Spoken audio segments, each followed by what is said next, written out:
he will request from the Shaykh Al-Qara'awi, dictate on him lessons to him. Give me something extra to take with me to study when I'm not with you. Allahu Akbar.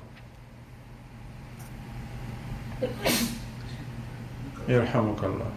Who would dictate lessons to him, after which he would return to his village. Look, subhanAllah, this is from Allah, khair from Allah. Allah give it to whom He wills. But once again, if we see in our families, in our children, somebody in the community, that they really want knowledge, we should help them and assist them. Even if you don't have children. Let's say you're in a community, you have no children, but there is this family, they have this child who really wants to go far and he's very excellent in this field or the other. And you have the money now. You don't have children, but you have the money. Help them. Pay for their education. Because whatever they learn, he's going to go on your scale, alhamdulillah. أي نعم هكذا. So Shaykh Hafid understood and memorized everything that he heard or heard. He read or heard. His father died while returning from Hajj the same year, 1360 of the Hijrah. At this time, Shaykh Hafid went and stayed with the Shaykh and began seeking knowledge full time now. So his parents died, he said, this is it. He went and he sat with them, with the Shaykh. As for his memory, the older brother of Shaykh Hafid, Shaykh Mohammed al-Hakami said. So his brother now, he's narrating to us something about his memory. Salat, 8:45, right? Yeah. Right. He said, Shaykh Mohammed Abdul-Razzaq Hamza, one of the teachers of Shaykh Hafid, this is one of the great mashayikh at that time, his name Mohammed Abdul-Razzaq Hamza. He visited Shaykh Abdullah al-Qara'awi in Mecca during Hajj season. Because see, at that time, Hajj, and it's still, until this time, the Hajj is a great opportunity for the ulama and students of knowledge to meet each other. And especially at that time, when they hear that some Shaykh is coming to Hajj from Pakistan, from India, and another one from Yemen, one from Africa, ooh, they get happy. Because now it's easy for them to go the whole way, and it's not easy to have like 20 alims in one area at that time. But they come for Hajj, Allahu Akbar. It's a great ni'mah, and they get together in that time of Hajj, that month or whatever, and they give classes, and they, mashallah, questions and benefit from each other. So when this alim came in Mecca, and he brought with him 2 copies of the book by Imam al-Bukhari, خلق أفعال العباد, the actions of the slaves are created. When Shaykh Muhammad Hamza mentioned the book to Shaykh al-Qara'awi, Shaykh Hafid let out a gasp of excitement because he yearned for this book. Remember another way. Look, you brother holding books. Huh? Books now are available right around. You can even get a books from Amazon, man. Subhanallah. Look at the ni'mah of Allah. You can even buy good books on Islam from even Amazon, subhanallah. And there is books everywhere. There are like PDF books. On PDF, on internet, free. You don't even have to pay a dime. All you have to do, download and benefit.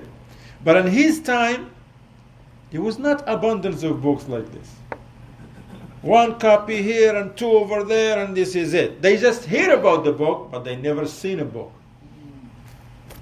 They hear about the book, but they never seen it. Who has the book? Some alim in Samarkand. One alim in Pakistan has 1 copy, and one in India has 1 copy, one in Africa has 1 copy, and this is it. When we're going to see this book, there is no printing, nothing. The only way you can get books then is like you have to write it down.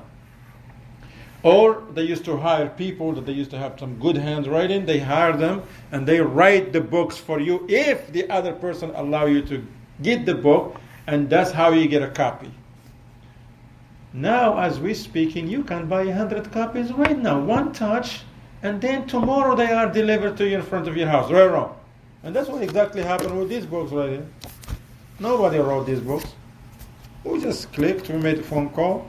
A couple of days later, the books came, alhamdulillah. That's why your brother and sister are benefiting from these books. All you have to do is to be grateful to Allah and make dua and benefit from these books. Anyway, when we heard, he says, subhanAllah, this sheikh now that we're with, he has a copy of this book that I heard of. He was so excited. Okay? He had heard of this book, but never seen it. After Isha prayer, the sheikh requested the book from the Hafid Hakami, he requested the book from that sheikh. So he gave him a copy. After the Sunnah prayers of Isha and Witr, Sheikh Hafid began to copy the book in his notebook. He started writing. While others are asleep. They went to sleep. He's like, man, I got to return this book tomorrow morning. I'm going to show you what I'm going to do. And he began to write the book in his notebooks. When the first adhan of Fajr was called, his brother Mohammed awoke to hear Sheikh Hafid saying, may the peace and the blessings of Allah be upon Muhammad. Meaning what? He had completed writing the entire book. He hasn't completed. They went to sleep, he went to work. He completed the book. He has a copy right now. The next day, he returned the book to Sheikh Mohammed Hamza. Sheikh Mohammed Hamza said, MashaAllah, you read the entire book? Because when he returned to him, meaning that was the case in that time. If he returned, meaning I read it. If he didn't finish it, he would say, Sheikh, I still have a portion of the book. Can you please give me a few hours until Dhuhr, for example? Since he gave it to him, he's like, oh, MashaAllah, you read the entire book? But Sheikh Al-Qara'awi responded, no, he memorized the entire book. You see? While he was writing it, he was memorizing it in the same time. Allahu Akbar. Allahu Akbar. As for his appointment and duties, when Sheikh Hafid was only 19 years old, Sheikh Al-Qara'awi, look, he was 19 years old. 19.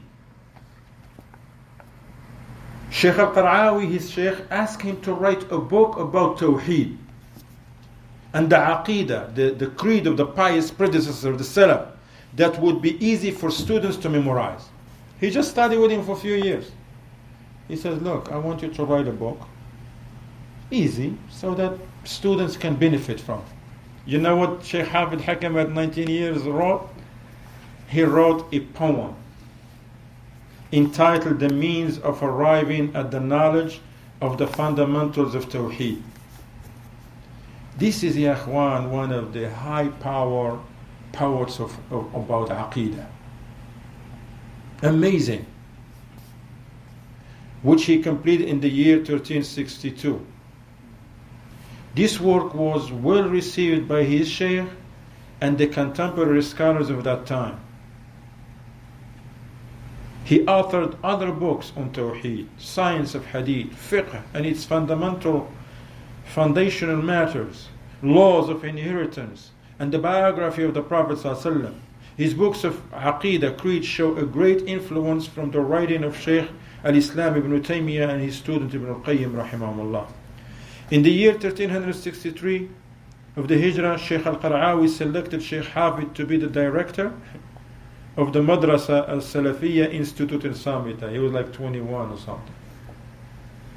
Right? 63. He was 21 years old. And he was a director of a school, main school, which was the first and the largest of all the schools that Sheikh Al-Qara'awi established for the students of knowledge in the southern region of the kingdom. Hafid was also made regional superintendent for all the schools in the neighboring villages and townships. And he is very young, but knowledge raised people, ya Ikhwan. Allah raised people with knowledge. Sheikh Al-Qara'awi, his teacher, said about him, indeed, he is one of my students, but he has surpassed me in knowledge. He said, he's my student, but hey, he passed me in knowledge. Allahu Akbar. ذلك فضل الله يؤتيه من يشاء. This is sometimes you become better than the teacher, and the teacher should not feel some way. He should be happy and say, Alhamdulillah, now I used to be your teacher, now I am your student. Because you want to learn something that I don't, so I'm going to humble myself and sit. You're my teacher now. But how many people can do that? He's like, oh no, he know nothing. I taught him everything he know. Instead of say, SubhanAllah, Allah taught him something that I don't know. I gotta humble myself. This is a great opportunity, and I'm gonna learn from him. Now, his personality. They say Sheikh al-Hafid had 3 wives, one of which was the daughter of Sheikh al-Qara'awi. He was thin, and he loved to exercise. Allahu Akbar. Huh? He was thin and loved to exercise. He was very humble and humorous with his friends and students. They all enjoyed sitting with him a great deal. As we conclude with his death, rahimahullah, Shaykh Hafid al-Hakami remained as the director of the institute in Samita until he performed Hajj in the year 1377 of the Hijrah.